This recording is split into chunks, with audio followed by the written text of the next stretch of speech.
நம்மை உணர்ந்து தவம் செய்து ஆத்மாவுடன் லயமாவது எப்படி என்பதை திருமூலரின் திருமந்திர பாடலின் மூலம் அறியலாம்.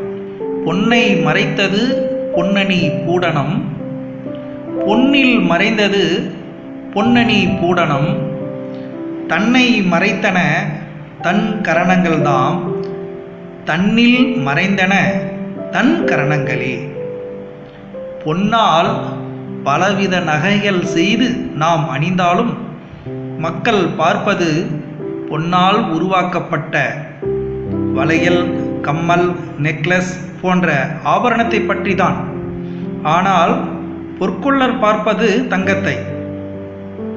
இதுபோல் மரத்தில் ஒரு யானை பொம்மையை செதுக்கி வைத்தால் பார்ப்பவன் யானை அழகாக இருக்கிறது என்பான்.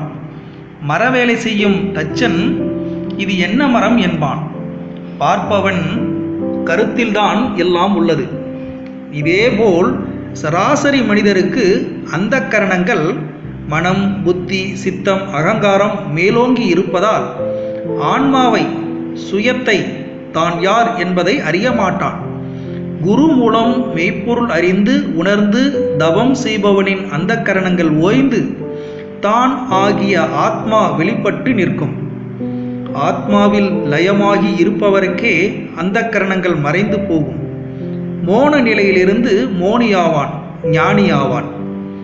ஆத்மாவில் லயமாக எளிய வழி மெய்ப்பொருள் அறிந்து கண்ணில் நின்று செய்யும் திருவடி தவம். திருவடி தவம் பற்றி தெரிந்து கொள்ள வள்ளல்யார்.com என்ற இணையதளத்தை அன்பர்கள் பார்வையிடலாம்.